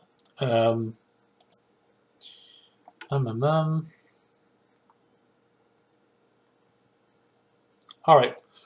Maintenant, on va aller dans notre Blueprint Melee Controller. Parce qu'en ce moment, notre Blueprint, notre Behavior Tree, si on fait play, il n'y a rien qui se passe. Si on l'a juste créé, on ne l'a même pas appelé, on n'a rien fait avec, on ne l'a même pas cité à nulle part. Donc, il ne sert à rien en ce moment. Donc, on va aller dans notre Blueprint Melee Controller. On va aller dans l'Event Graph. Puis, on va faire des petits trucs. Okay? Donc, on va commencer par ajouter un événement. Donc, si je fais un clic droit, que j'écris event on possess, on peut ajouter un événement de type event on possess. Puis ce que ça fait, ça, c'est que ça va être appelé quand notre contrôleur va prendre possession d'un pawn ou d'un character. Donc, c'est ça. Donc, comme je disais tantôt, un contrôleur, ça contrôle un pawn ou un character. Puis l'action de possess un pawn ou un contrôleur qui est de prendre possession pour indiquer que ça va être ce pawn-là qu'on va contrôler. Puis aussi unpossess, qui est de déposséder. Bref, c'est comme la terminologie que Unreal a utilisée. Fait que quand on va posséder un pawn, ce qu'on va faire, c'est que on va tout simplement run behavior tree. OK? Donc ça, ce que ça va faire, c'est que ça va run behavior tree. Puis ici, Unreal nous dit, OK, le target, c'est un AI controller. Donc c'est correct. Ici, on passe self par défaut dans target. Puis étant donné qu'on a un BP melee controller descend de AI controller, ben, on est good to go. Ce qui manque, c'est BT asset pour indiquer quel behavior tree qu'on veut. Donc ça va être BT melee. Donc c'est tout ce qu'on a à faire dans onPossess. Ensuite, on va ajouter de l'exécution à tick. Donc ce qu'on va faire, c'est... en fait, je vais vous faire une petite démonstration. Donc, en ce moment, on run behavior tree, mais si on roule notre jeu, l'ennemi il bouge pas plus. Genre, qu'est-ce qui se passe? Genre, on se demande, fait que là on va voir dans notre blueprint, dans notre behavior tree, puis on voit que le flow d'exécution est un petit peu bizarre. C'est que la majorité du temps, notre ennemi est dans wait. Donc, puis on voit ici, des fois, ça flash jaune. On se rend compte qu'il va pas plus loin que exécuter ça. Donc, il exécute jamais move to. Puis la raison pourquoi, c'est que target actor il est égal à nul. On ne cède jamais la valeur target actor de notre blackboard. Puis on veut que ça soit fait pour que notre ennemi soit au courant de c'est quoi son ennemi, c'est quoi son target. Donc c'est là que vient la rescousse de notre contrôleur, c'est qu'à partir de notre contrôleur, on va pouvoir passer le joueur target à notre contrôleur, à notre blackboard, puis après ça, notre behavior tree va pouvoir se baser là-dessus pour faire ces actions-là. Donc, on va aller dans notre BP melee, puis c'est vraiment pas compliqué. Tout ce qu'on a besoin de faire, c'est clic droit, get blackboard. OK. Non, pas comme ça. Attends, j'ai-tu oublié quelque chose? Ah, j'ai pas compilé, il faut que je fasse compile first. Sinon, vous n'allez pas être capable d'accéder à Blackboard. Si je fais clic droit, Blackboard, get Blackboard. OK. Puis, à partir de Blackboard, on peut glisser la pin comme ça, puis relâcher à l'extérieur pour faire apparaître le menu contextuel. Puis, ça vraiment, c'est vraiment un menu contextuel. Donc, c'est pas pareil si je fais un clic droit que si je fais ça comme ça. Unreal Engine va nous permettre va nous donner les options qui sont possibles à partir de Blackboard, de l'objet Blackboard. Donc, vous pouvez même décocher Context Sensitive pour afficher toutes les actions possibles, mais c'est pas conseillé, c'est pas nécessairement une bonne idée. Nous, ce qu'on veut, c'est set value as object. OK? Donc, on va faire ça à chaque frame, ce qui n'est pas le plus performant, mais on s'en fout. Puis ce que ça nous demande, c'est un key name. Donc le key name, ça fait référence, si on va dans notre Blackboard, ça fait référence, si par exemple on sélectionne la clé qu'on veut modifier, ça fait référence à entry name. Donc ici on a target actor. Donc je vais juste copier ça. Puis je vais retourner dans notre BP melee controller. Puis d'ici je vais draguer, je vais relâcher, je vais faire promote to variable. Donc ce que ça fait ici, c'est que ça nous crée une variable. Puis là, ça nous demande de la nommer. On va la nommer target actor key name. Puis, je dois compiler si je veux modifier la valeur par défaut. Puis, la valeur par défaut ici, c'est notre target actor. OK. Donc là, on sait que ça va aller getter notre blackboard. Puis, ça va assigner whatever la valeur qu'on va lui donner dans cette clé-là. Puis ce qu'on y passe, c'est getPlayerCharacter, pas contrôleur, character, parce qu'on veut son pawn, son acteur, puis on va juste mettre le return value là-dedans. Donc si je fais compile, puis je fais save, puis je fais save ici, normalement, si je fais play, tada! On se fait courir après. Là, ok, c'est un peu bizarre parce qu'il me court après en T-pose, puis il est vraiment rapide. Donc, on va aller baisser sa vitesse, puis la prochaine tâche, c'est de justement mettre des animations à ce personnage-là. Donc, je vais aller dans BP Melee character movement, puis je vais mettre ça à max walk speed, disons 375. J'ai déjà testé la valeur, c'est pas pire. 375, ça a bien du sens, donc si je fais play, c'est un petit peu plus fair, un petit peu une longueur d'avance, mais si on brette trop, on se fait rattraper. Alright. Donc, est-ce que ça va pour l'instant?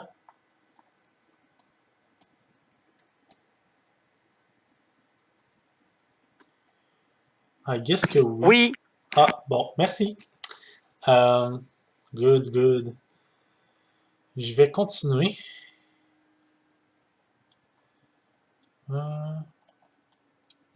Okay. Ajoute des animations de base pour notre ennemi. Donc, ce qu'on va vouloir faire, c'est créer un animation blueprint. Donc, on va aller dans Animations. On voit qu'on en a déjà pour notre mannequin. Je vais faire un nouveau folder que je vais appeler Characters pour l'instant. En fait, non, je vais le renommer pour Enemies. Puis, je vais faire dans Animation un Animation Blueprint. Animation Blueprint, il nous demande deux choses. First, la classe parent. Nous, ce qu'on veut, c'est AnimInstance. Puis, le Target Skeleton. Donc, ça fait référence. Dans le fond, notre Animation Blueprint va travailler avec quel skeleton. C'est important parce que les skeletons ne sont pas tout le temps pareils. Par exemple, ici, on a Corpse Skeleton, mais on a aussi un UE4 Mannequin Skeleton. Donc, ça nous indique que les deux skeletons sont différents. Donc, peut-être que lui, il y a plus de bones que lui. Donc, c'était vraiment important de prendre le bon skeleton en fonction de quelle mèche tu veux animer. Donc, ici, je vais prendre Corpse Skeleton. Si je fais OK, ça va me créer un nouveau blueprint que je vais nommer ABP underscore melee. Puis, je vais double-cliquer dessus pour ouvrir l'Animation Editor. Donc là, ce qu'on voit, c'est qu'on a My Blueprint ici, donc comme dans le Blueprint Editor. On a un petit viewport qu'on peut se déplacer dedans aussi, avec les mêmes contrôles qui va nous permettre de voir nos animations en temps réel. Puis on a le graphe. On a deux types de graphes. Ici, on a un anim graph qui contient des nodes spécifiques pour output des frames d'animation. Puis on a notre event graph qui va nous permettre de setter certaines variables qui vont pouvoir être utilisées dans les transitions et tout. Donc, on va commencer par se créer une variable. Donc, si je fais plus ici, je vais l'appeler relative speed. Ça va être une variable de type float. OK. Je vais compiler. Puis, relative speed, Explorer Alert va nous permettre de contrôler si on est idle ou si on court à pleine vitesse. Ou entre les deux, est-ce qu'on marche ou pas. Donc ça va être utile plus tard. La première chose qu'on a à faire, c'est de se créer une state machine. Donc, on a besoin d'une pose output. Donc, on a besoin de poser notre skeleton. Puis, pour faire ça, il nous faut une state machine. Add new state machine. Donc, si je clique dessus, rename, je vais l'appeler default. OK. Puis, on va juste avoir une state machine, nous autres, dans notre projet. Donc, juste parce que ça peut devenir compliqué là, avec plusieurs state machines. Fait qu'une state machine, c'est en masse. Maintenant, si je double-clique sur la state machine, ça va me permettre d'aller plus creux, donc d'aller dans le graphe de la state machine. Puis maintenant, ce que je peux faire, c'est que je peux ajouter des états. Donc, si je fais clic droit, add state, que je vais appeler idle/run. Donc, j'écris l'état idle/run. Puis, je peux connecter entry avec ça ici. Maintenant, ce qu'on va faire, on va encore double-cliquer sur l'état pour entrer dans l'état. Donc, étatception, puis on n'a pas fini. Donc, je vais faire un clic droit pour ajouter un blend space, puis un blend space 1D. Puis ce que ça va nous permettre de faire, c'est que ça va nous permettre de blender entre différentes animations. Puis pour ceux qui savent où ce que je m'en vais, on va feeder le blend space, avec relative speed. Donc, on va juste mettre relative speed ici. On va renommer ce blend space là pour idle/run. Puis, on va feed l'output de ce blend space là dans l'output de notre état. Puis, dans le fond, ce blend space-là va nous servir à contrôler quelle animation va jouer en fonction du relative speed. Donc, si le relative speed est à 0, ben, ça va être idle qui va jouer. Mais si le relative speed est à 1, ça va être full run qui va jouer. Donc, ça va être la course au maximum. Donc, il faut, encore une fois, double-cliquer sur le blend space pour accéder au blend space editor qui va nous permettre d'ajouter nos animations en fonction de l'input. Donc ici, on voit qu'on a un diagramme en une dimension, okay? Puis il va de 0 à 100. Mais notre relative speed, c'est comme une vitesse normalisée, donc ça va aller de 0 à 1, ce qui va nous empêcher de devoir gosser avec les maximum speed et tout. Si on change le maximum speed de notre blueprint mêlé, on ne veut pas avoir à le modifier ici, donc on va juste tout simplement aller chercher la relative speed. Donc tout va être correct en tout temps. Donc pour ça, on a quelque chose à changer. Donc vu qu'on va jusqu'à 100, on doit descendre ça jusqu'à 1. Donc dans le Details, dans Axis Setting, Horizontal Axis, on va mettre le maximum axis value à 1, tout simplement. Donc ça va changer notre diagramme, puis notre intervalle.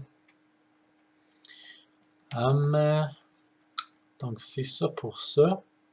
Maintenant, on va ajouter quelle animation on va jouer en fonction de l'input, en fonction de notre valeur qu'on a, qui est passée en input. Donc pour ça, on va ouvrir le Content Drawer. Donc, dans n'importe quel éditeur que vous êtes, il y a tout le temps le Content Drawer qui est en bas. Fait que ça nous permet d'avoir un accès rapide au Content Browser. C'est quand même assez nice parce que ici, on va aller chercher une animation spécifique puis la draguer ici.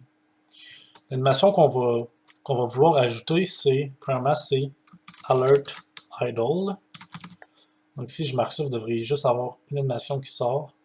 On va prendre Alert Idle, puis on voit qu'il y a un petit losange qui apparaît vis-à-vis la barre verticale. Puis nous, on veut que Idle joue à 0. Donc, quand notre speed est à 0, on veut que notre personnage reste sur place. Donc, on va mettre Idle ici à 0. Puis ici, il nous demande de nommer, donc je vais nommer ça Idle. Même chose si j'ouvre le Content Browser, on va chercher Run _ forward. Puis on a juste une animation qui est supposée arriver. On va draguer cette animation-là. Puis on veut qu'à 1, ce soit l'animation de course qui joue.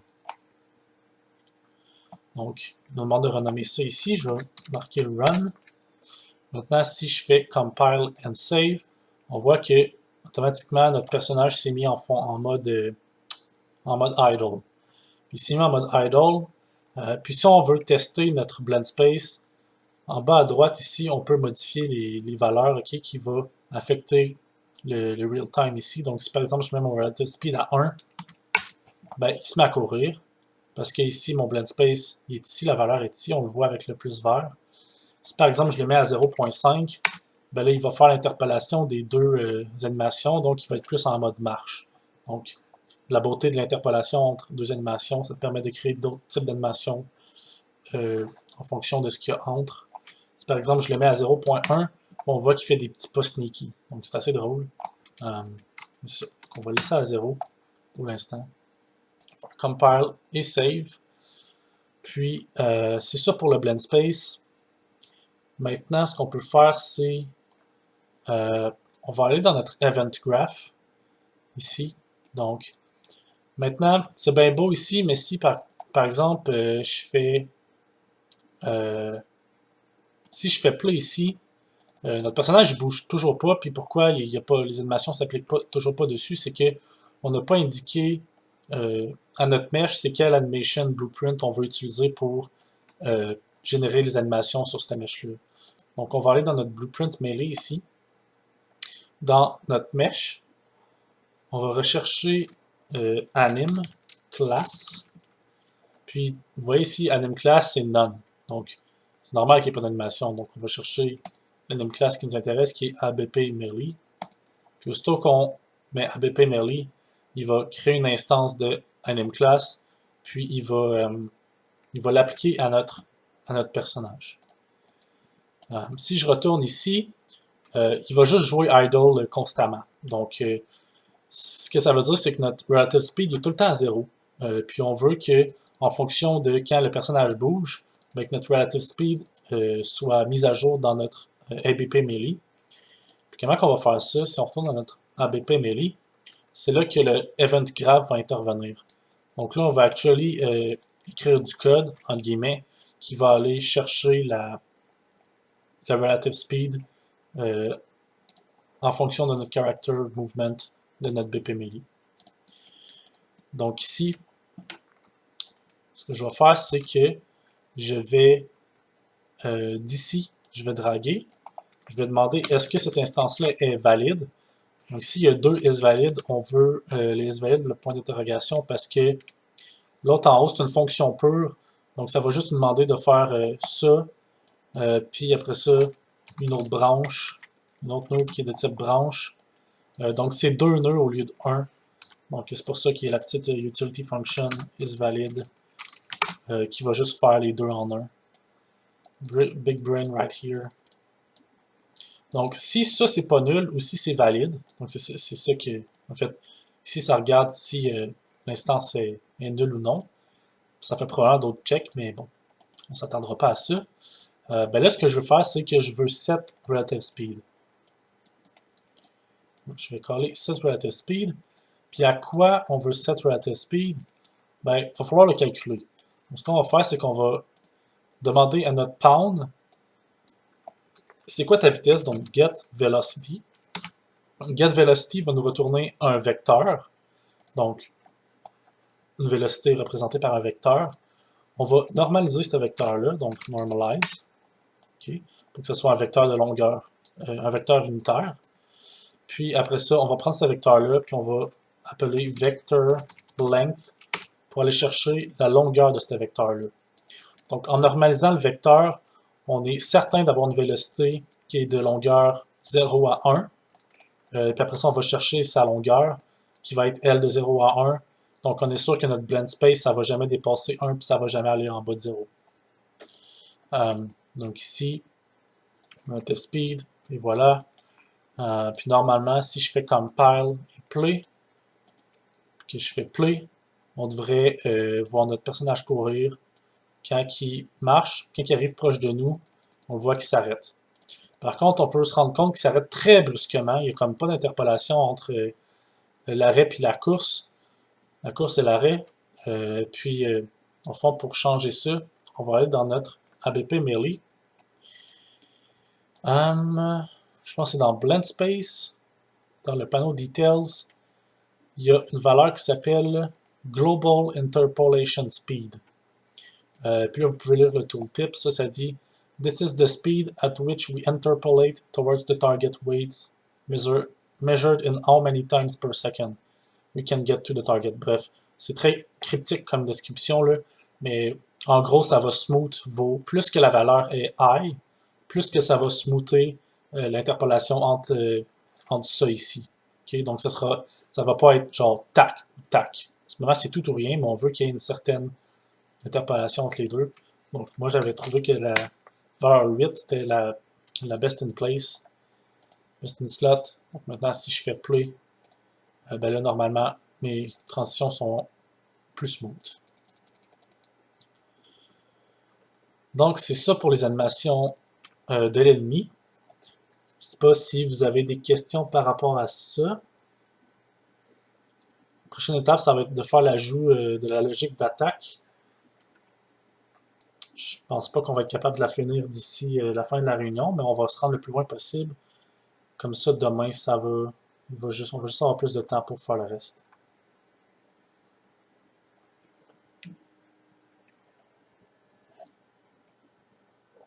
Non, c'est good. Alright. Je vais supprimer ça parce que ça me tanne.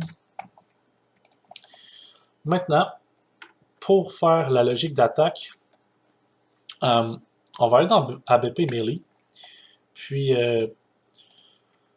moi, l'idée que j'ai eue, c'est que, étant donné qu'on a un state machine ici, c'est comme l'idéal pour contrôler les états de notre personnage. Donc ici, on sait qu'il est dans l'état either run. Plus tard, on va avoir un autre état attaque, donc ça va pouvoir nous indiquer qu'il est dans l'état attaque. Donc au lieu de se faire un component dans BP Melee qui gère les états, puis feeder les états dans BP Melee, puis qui s'ajuste, on va se servir de ces états-là pour définir dans quel état notre personnage est. Donc est-ce qu'il est en train d'attaquer ou pas. Donc pour ça, ce qu'on va avoir besoin, on va avoir besoin de deux autres variables de type booléen. Donc la première, ça va être is attacking, type booléen. Puis on va en créer une autre qui va être should attack, qui est aussi de type booléen. Donc is attacking, ça va indiquer si oui ou non on est dans l'état attacking. On aurait pu faire un enum ici, ça aurait été probablement plus brillant, mais on va juste avoir un état dans tout notre jeu, donc ça sert à rien d'aller aussi loin que ça. Ensuite, on va compiler et sauvegarder, puis on va créer une nouvelle fonction qu'on va appeler notify should attack. Cette fonction-là, ce qu'elle va faire, c'est qu'elle va pouvoir être appelée de l'extérieur, donc c'est une fonction publique. Puis cette fonction-là, ce qu'elle va faire, c'est qu'elle va notifier notre animation blueprint que c'est le temps d'attaquer. Donc, quand ça va être callé, notre animation blueprint va setter should attack at true. Il va regarder si on n'est pas déjà en train d'attaquer, of course. Mais il va setter should attack at true.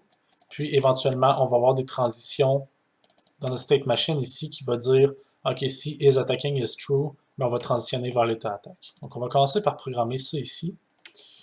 Donc on va avoir un branch, donc un if branch. Puis posez-moi pas la question pourquoi ils n'ont pas appelé ça if. Si on n'est pas en train d'attaquer, donc is attacking not. Donc si on n'est pas en train d'attaquer, un autre if, un autre branch. Si on n'a pas déjà été notifié, donc get should attack not. Ici. Ben, ce qu'on va faire, c'est qu'on va setter set should attack to true. Donc, juste pour répéter, premièrement, on regarde est-ce qu'on est en train d'attaquer. Si on n'est pas en train d'attaquer, on regarde est-ce qu'on a déjà été notifié. Si on n'a pas déjà été notifié, ben là, on va set should attack at true. Maintenant, si je fais compile et save, ça va être une fonction qui va nous être utile plus tard pour notre AI. Maintenant, okay. Si je m'en vais dans défaut, ici, je vais créer un nouvel état, donc add state, attack. Okay. Puis, je vais créer deux transitions. Donc, pour créer des transitions, je vais juste cliquer sur le contour du nœud add run, je vais draguer, puis je vais le lâcher sur le nœud attaque, puis dans l'autre sens aussi. Donc, ça nous indique qu'on peut transitionner de cet état-là jusqu'à cet état-là, puis et vice-versa de cet état-là jusqu'à cet état-là. Dans attaque, on a deux choses à faire. Donc, ici, on a des animation state. Donc, ce qu'on peut faire, c'est qu'on peut définir des événements qui vont être appelés à certains moments de notre animation. Donc, ici, on peut définir un événement qui va être appelé quand on entre dans l'état, un événement qui va être appelé quand on sort de l'état, puis un événement qui va être appelé quand le blending de cet état-là à cet état-là est terminé. Puis je vais juste concrétiser ce que ça veut dire. Si par exemple ici je mets attack started, okay, donc on entre dans cet état-là, donc ça fait du sens qu'on ait un événement qui s'appelle attack started. Puis ici on left state event, donc ça fait du sens qu'on appelle attack ended. Mais là, si je compile, ok, c'est juste, il fait juste chialer. Si je compile, puis je m'en vais dans l'event graph, puis je fais un petit clic droit, puis je fais anim notify, ben on voit ici que nos deux événements qu'on vient juste de créer sont affichés ici. Donc on peut par exemple les ajouter, donc attack started, puis quand attack started va être callé, on pourrait faire du code. Donc ça veut dire que, j'ai 3 défauts d'ouvrir, à chaque fois qu'on entre dans cet état-là, attack started va être callé, puis on peut exécuter du code. Même chose pour attack ended, même principe. À chaque fois qu'on sort de cet état-là, ben, attack ended va être callé, puis on peut exécuter du code. OK. Mais maintenant, il faut être capable de transitionner entre idle run puis attack. Donc pour faire ça, on peut entrer dans la transition en double-cliquant sur la petite pastille ici. Puis ça va nous demander de retourner un booléen. Okay? Donc les transitions sont drivées par des booléens seulement. Là ici, ce qu'on veut regarder, c'est, on veut premièrement regarder, est-ce qu'on est déjà en train d'attaquer? Is attacking, c'est un petit fail safe, just in case. D'après moi, c'est pas très nécessaire de faire ce check-là, mais je le fais pareil. And. Est-ce que... Oups, c'est not ici. Si on n'est pas en train d'attaquer. And. Est-ce que should attack est true? Donc, si on n'est pas déjà en train d'attaquer et should attack est true, ben, on va retourner le résultat de ça. Donc, si par exemple, ça c'est false, donc true, ça c'est true, ça va être true, donc on va pouvoir transitionner. Je vais compiler, je vais retourner dans default, maintenant on va faire l'autre ici. Puis l'autre ici, ce qu'on veut, c'est quand que notre attaque est finie, donc quand l'animation de l'attaque est terminée, on veut automatiquement transitionner en dehors de cet état-là. Puis Unreal Engine, il va nous exposer des fonctions qui vont nous permettre de savoir combien de temps il reste à cette animation-là. Donc on va utiliser ça pour driver la transition ici. Donc si je vais dans cette transition-là, je fais un clic droit, puis je vais chercher le nœud time remaining de attaque. Est-ce que get relevant? Non, c'est juste time remaining.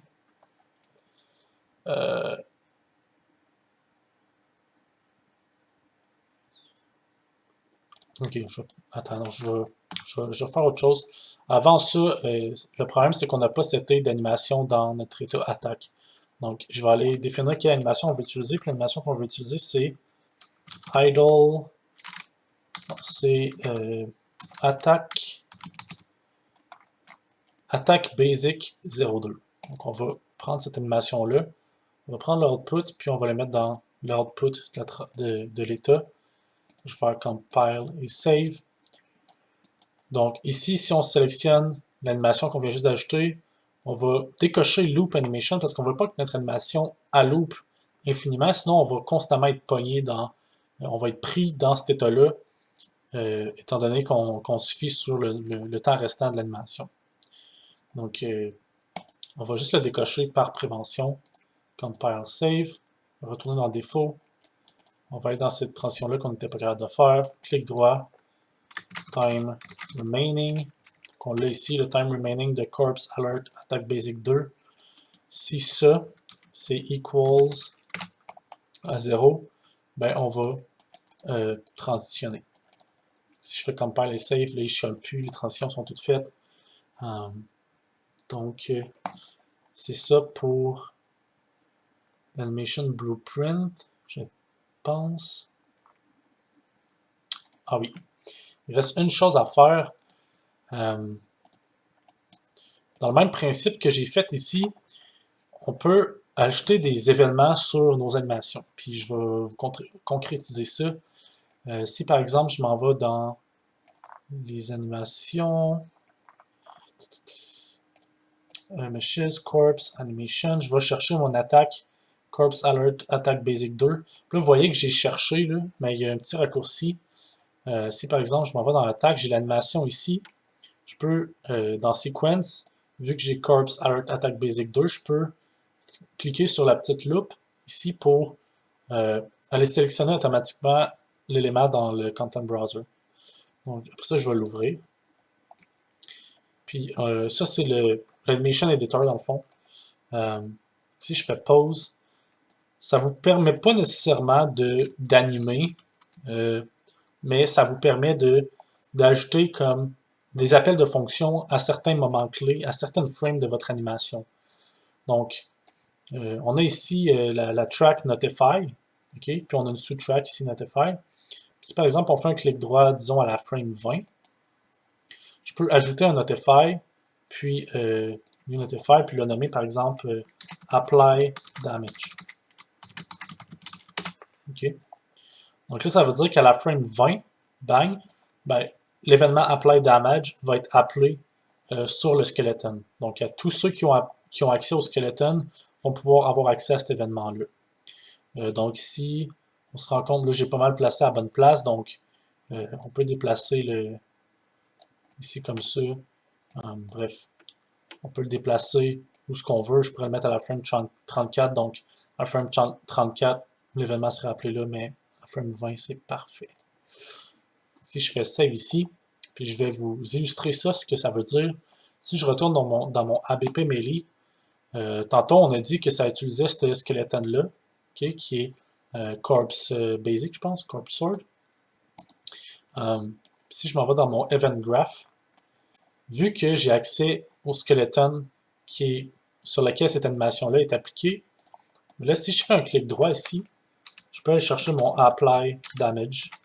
Donc, à chaque fois, puis pourquoi j'ai accès à Apply Damage, c'est que dans mes états ici, je fais Play Corpse Alert Attack Basic. Donc, Unreal Engine, il me dit, OK, tu utilises cette animation-là. Donc, ça se peut que cet événement-là joue. Puis, quand cet événement-là joue, qu'est-ce que tu veux faire? Donc, on peut faire des actions sur des événements en fonction de qu'on peut placer à des points précis dans nos animations. Puis, juste une petite chose que j'ai une pensée, ça, c'est très, très, très utilisé pour quand, par exemple, tu veux jouer un son d'un pas à un certain moment clé d'une animation. Donc, si par exemple, je voulais jouer le son d'un swing, ben là, si je veux que mon son commence à ce moment-là, là, je fais clic droit, Add Notify, Play Sound, puis là, j'y indique quel son il va jouer, puis ça va. Everything will be taken care of. Même chose si je veux ajouter un particle effect à ce frame-là, clic droit, Add Notify, Play Particle Effect, my job is done. Fait que c'est vraiment nice pour ça, là. Fait que ça évite de devoir aller en blueprint puis déterminer quand est-ce qu'on veut faire popper la particle effect ou le sound effect, puis le faire jouer de façon programmatique, I guess. Donc c'est vraiment très très très convenient. C'est ça. Donc si on retourne dans ABP Melee, on va revenir là-dessus plus tard. Puis avant de finir pour ce soir, ce que j'aimerais faire, c'est juste programmer les fonctions, les trucs de base qu'on va avoir ici. C'est très simple, c'est juste de setter les variables dans les bonnes valeurs en fonction de qu'est-ce qui se passe. Donc ici, quand ça s'est exécuté, ça veut dire attack started, donc ça veut dire que c'est quand on entre dans cet état-là. Donc j'assume que c'est logique de dire que si on entre dans cet état-là, on peut set is attacking à true. Donc, aussitôt qu'on va rentrer dans cet état-là, on va se mettre dans l'état is attacking. Okay? Puis ici, on peut print aussi, ce qui va nous être utile plus tard. Print attack started. OK. Maintenant, attack ended, ben là, ce qu'on veut faire, c'est quand on sort de cet état-là, ça va être appelé. Donc, on veut set is attacking à false. Mais on veut aussi reset should attack parce qu'on veut que notre user puisse indiquer à notre animation blueprint, OK, je veux que tu refasses une autre attaque. Donc, je vais mettre set should attack à false aussi. Puis je vais encore print. Je vais mettre attack ended. Juste pour plus tard, pour qu'on puisse savoir si nos animations fonctionnent bien. Puis dans Apply Damage, tout ce que je vais faire, c'est je vais juste print Apply Damage. Ça va être appelé au moment clé dans l'animation. Maintenant, je vais faire Compile et Save. Puis, ça va pas mal être tout pour ce soir.